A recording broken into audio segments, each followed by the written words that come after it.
आज हम डिस्कस करेंगे data structure and algorithm subject का टॉपिक बबल शॉर्ट।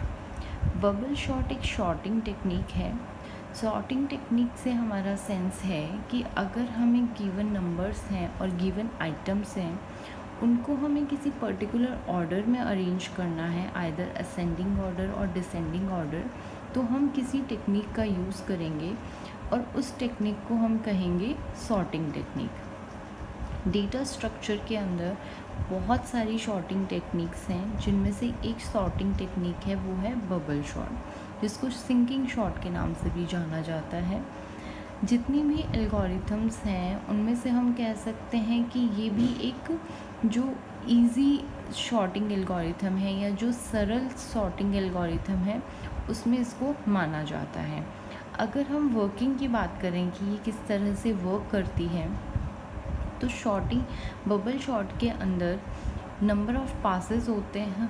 हर पास के अंदर सेम स्टेप्स जो हैं वो हमें फॉलो करने होते हैं। अब स्टेप जो हमें फॉलो करना होता है वो ये होता है कि जो भी दो एडजेसेंट एलिमेंट्स हैं उनको कंपेयर किया जाता है। अगर उनका ऑर्डर सही है, मतलब कि फॉर एग्ज़ाम्पल हमें असेंडिंग ऑर्डर में अरेंज करना है एलिमेंट्स को, और वो दोनों एलिमेंट्स असेंडिंग ऑर्डर में ही हैं, तब तो हमें आगे मूव करना है नेक्स्ट स्टेप पे। अगर ऐसा नहीं है तो हमें उसको स्वैप करना होगा, मतलब हमें उन दोनों की पोजीशंस जो हैं वो चेंज करनी पड़ेगी एक दूसरे से। तो अब हम इसको एक एग्ज़ाम्पल के थ्रू समझते हैं। यहाँ पे हमने एक एग्ज़ाम्पल लिया है जिसमें एलिमेंट्स हैं हमारे 5, 3, 4, 2, 8। ये हमारे गिवन एलिमेंट्स हैं और इनको हमें क्या करना है, बबल शॉर्ट के थ्रू शॉर्ट करना है असेंडिंग ऑर्डर में। तो हमारी जो एल्गोरिथम है वो सबसे पहले क्या करेगी, कंपेयर करेगी फर्स्ट 2 एलिमेंट्स को, क्योंकि हमारी जो एल्गोरिथम है वो ये कहती है कि 2 एलिमेंट्स जो हैं एडजेसेंट एलिमेंट्स हैं उनको कंपेयर किया जाएगा और उनके ऑर्डर को चेक किया जाएगा। तो यहाँ पे हम सबसे पहले क्या करेंगे, 5 और 3 को कंपेयर, 2 एडजेसेंट एलिमेंट्स को लिया। अब हम इनको क्या करेंगे, कंपेयर करेंगे। हमें इसको असेंडिंग ऑर्डर में अरेंज करना है। असेंडिंग ऑर्डर के अकॉर्डिंग 3 जो है वो पहले आना चाहिए 5 से। 5 जो है वो क्या है, बड़ा है 3 से, तो हमें इनको क्या करना पड़ेगा, स्वैप करना पड़ेगा। तो हमने इनको यहाँ पे क्या कर दिया है, स्वैप कर दिया है, मतलब कि दोनों की पोजीशन जो है वो हमने चेंज कर दी, एक्सचेंज कर दी है। ये फर्स्ट पास का हमारा फर्स्ट स्टेप है। सेकेंड स्टेप में हम क्या करेंगे, नेक्स्ट 2 एलिमेंट्स जो एडजेसेंट एलिमेंट्स हैं उनको कंपेयर करेंगे। तो यहाँ पे हमने 5 और 4 को क्या किया है, कंपेयर किया है। अगेन हमारा जो 5 है वो क्या है, बड़ा है 4 से, तो हम क्या करेंगे, इसको स्वैप करेंगे। तो 4 और 5 हमारी पोजीशन आ जाएगी। उसके बाद में थर्ड स्टेप के अंदर हम थर्ड और फोर्थ एलिमेंट को कंपेयर करेंगे। इन दोनों को कंपेयर करेंगे तो अगेन हमने देखा कि जो 2 है वो क्या है, हमारा छोटा है 5 से, मतलब कि 2 पहले आना चाहिए, लेकिन अभी जो ऑर्डर है उसके अंदर 5 पहले आ रहा है, तो हमें इनको एक्सचेंज करने की ज़रूरत है। तो हमने यहाँ पे 2 और 5 को स्वैप कर दिया। फोर्थ स्टेप के अंदर हम फोर्थ और फिफ्थ एलिमेंट को कंपेयर कर रहे हैं। यहाँ पे हमने देखा कि जो ऑर्डर है असेंडिंग में वो 5 छोटा होता है और 8 बड़ा है, तो 5 पहले आना चाहिए, और यहाँ पे जो ऑर्डर है वो इसका सही है, तो हमें स्वैपिंग की ज़रूरत यहाँ पे नहीं है, तो कोई स्वैपिंग नहीं होगी, ये एज इट इज़ आ जाएंगे। तो हमारा जो फर्स्ट पास में इनपुट था उसको हमने नंबर ऑफ़ स्टेप्स से क्या किया, पास किया। नंबर ऑफ़ स्टेप्स पे भेजने के बाद जो भी हमारा आउटपुट आया है इसको हम कंसीडर कर सकते हैं एज अ आउटपुट। इस आउटपुट को हम एज ए इनपुट देंगे सेकेंड पास के अंदर। ये हमारा फर्स्ट पास था। सेकेंड पास के अंदर भी हम सेम स्टेप्स को फॉलो करेंगे, मीन्स कि हम फर्स्ट एलिमेंट से स्टार्ट करेंगे, फर्स्ट 2 एडजेसेंट्स को कंपेयर करेंगे, फिर नेक्स्ट 2 एडजेसेंट्स को कंपेयर करेंगे, फिर उसके नेक्स्ट 2 एडजेसेंट्स को कंपेयर करेंगे, जब तक कि हम एंड ऑफ द लिस्ट नहीं पहुंच जाते। तो यहाँ पे हमने 3 और 4 को कंपेयर किया। 3 और 4 का जो ऑर्डर है वो क्या है, ऑलरेडी सॉर्टेड है, तो हमें इनको स्वैप करने की ज़रूरत नहीं है। सेकेंड स्टेप में हम सेकेंड और थर्ड एलिमेंट को कंपेयर करेंगे। यहाँ पे 2 जो है वो क्या है, हमारा छोटा है, पहले आना चाहिए, तो यहाँ पे स्वैपिंग की ज़रूरत है, तो इन दोनों एलिमेंट्स को स्वैप कर दिया जाएगा। थर्ड स्टेप के अंदर हमने क्या किया है, थर्ड और फोर्थ एलिमेंट को कंपेयर किया है। थर्ड और फोर्थ एलिमेंट को जब हम कंपेयर करेंगे तो हम देखेंगे कि इनका जो ऑर्डर है वो सही है, तो यहाँ पे हमें कोई स्वैपिंग की ज़रूरत नहीं है, ये एज इट इज़ रहेगा। फोर्थ स्टेप के अंदर हमने फोर्थ और फिफ्थ एलिमेंट को कंपेयर किया है। जब हमने यहाँ पे फोर्थ और फिफ्थ एलिमेंट को कंपेयर किया तो ये ऑलरेडी क्या है, सॉर्टेड है, इनका जो ऑर्डर है वो हमें चेंज करने की ज़रूरत नहीं है, तो यहाँ पे कोई स्वैपिंग की ज़रूरत नहीं है।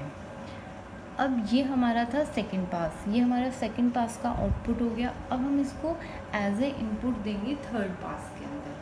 तो थर्ड पास में हम वापस से सेम स्टेप्स को फॉलो करेंगे। सबसे पहले हमने फर्स्ट 2 एलिमेंट्स को कंपेयर करेंगे, 3 और 2। तो 3 और 2 क्या है, हमारा ऑर्डर सही नहीं है, तो ऑर्डर सही करने के लिए हम इनको स्वैप कर देंगे, तो हमने यहाँ पे स्वैप कर दिया। नेक्स्ट हम सेकंड और थर्ड एलिमेंट को कंपेयर करेंगे, इनका ऑर्डर सही है, कोई स्वैपिंग की ज़रूरत नहीं है।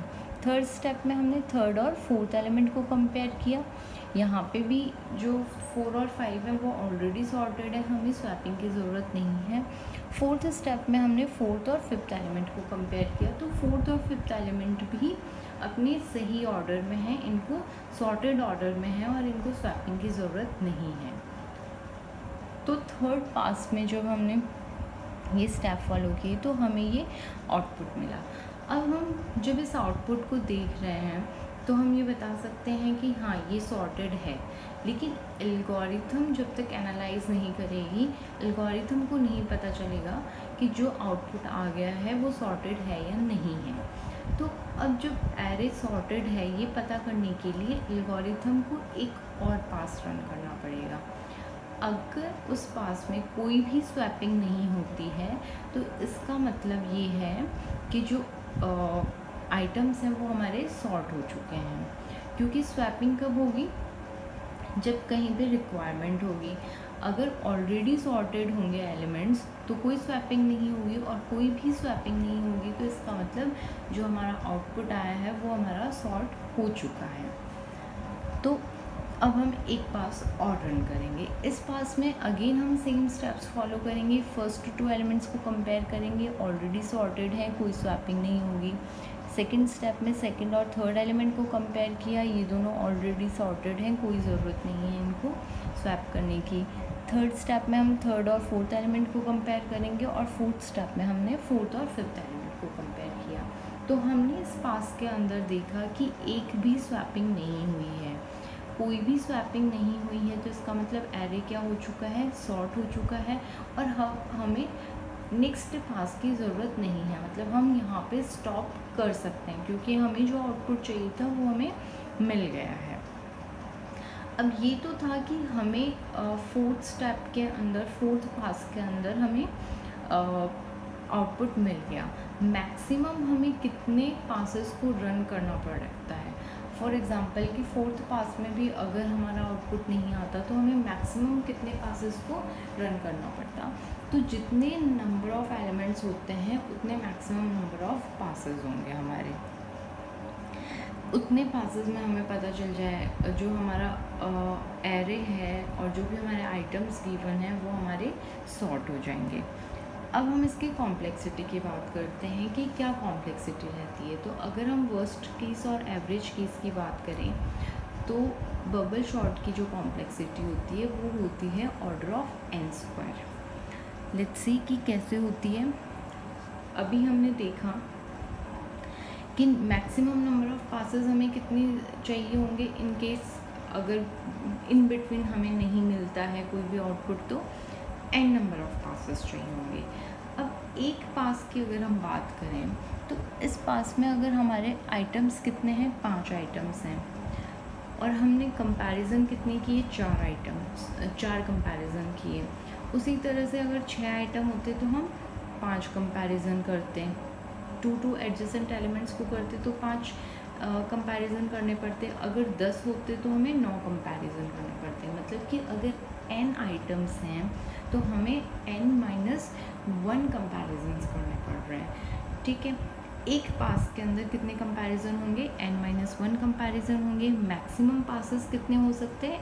n हो सकते हैं। तो n इंटू n-1 हो गया, जिसको हम बोल सकते हैं कॉम्प्लेक्सिटी की फॉर्म में ऑर्डर ऑफ n² बोल सकते हैं। और वर्स्ट केस की अगर बात करें तो वर्स्ट केस कब होगा? मतलब कि कब मैक्सिमम पासेस आएंगे? अगर हमारा एरे जो है वो रिवर्सली सॉर्टेड है, मतलब कि हमें आइटम्स चाहिए असेंडिंग ऑर्डर में और हमें जो इनपुट दे रखा है वो डिसेंडिंग ऑर्डर में है, या फिर हमें डिसेंडिंग ऑर्डर में चाहिए और असेंडिंग ऑर्डर में हमें इनपुट दे रखा है। तो जिस भी हमें फॉर्मेट में चाहिए उस फॉर्मेट के जस्ट अपोजिट में हमारा इनपुट है, तो वो हमारा वर्स्ट केस होगा। उस केस में हमें n पासेस रन करने पड़ेंगे और हर एक पास के अंदर n-1 कंपैरिजन्स होंगे, तो वो हमारा वर्स्ट केस कॉम्प्लेक्सिटी होगा। और एवरेज केस कॉम्प्लेक्सिटी भी n² माना जाता है। इसके अलावा अगर हम बेस्ट केस की बात करें तो बेस्ट केस का मतलब क्या होगा कि अगर हमारा एरे जो है वो ऑलरेडी क्या है? सॉर्टेड है।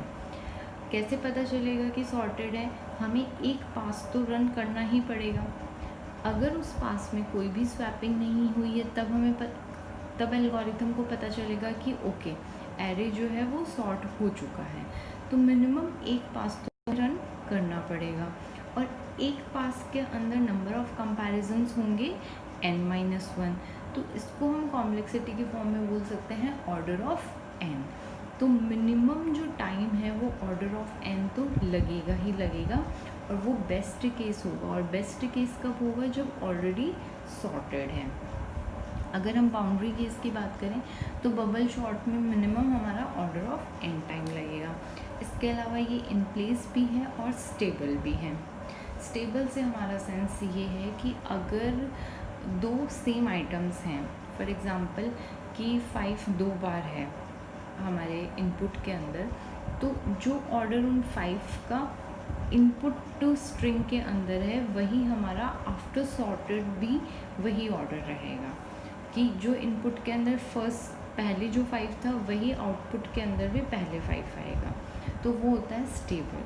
अगर हम एप्लीकेशन की बात करें कि कहाँ पे हम इसको अप्लाई कर सकते हैं बबल शॉर्ट को, तो बबल शॉर्ट जो है वो कंप्यूटर ग्राफिक्स के अंदर बहुत ज़्यादा पॉपुलर है, क्योंकि जो स्मॉल एरर्स होती हैं उनको डिटेक्ट करने में बहुत ज़्यादा कैपेबल है। तो कंप्यूटर ग्राफिक्स में इसको यूज़ किया जाता है। उसके अलावा ये एक सिंपल टेक्निक भी है, तो इसको बहुत सारी जो प्रॉब्लम्स हैं जहाँ पे हमें अरेंज करने हैं आइटम्स को, वहाँ पे भी यूज़ किया जा सकता है। तो ये सॉर्टिंग टेक्निक थी बबल शॉर्ट, जिसकी कॉम्प्लेक्सिटी n² थी और बेस्ट केस की कॉम्प्लेक्सिटी n थी। Thank you.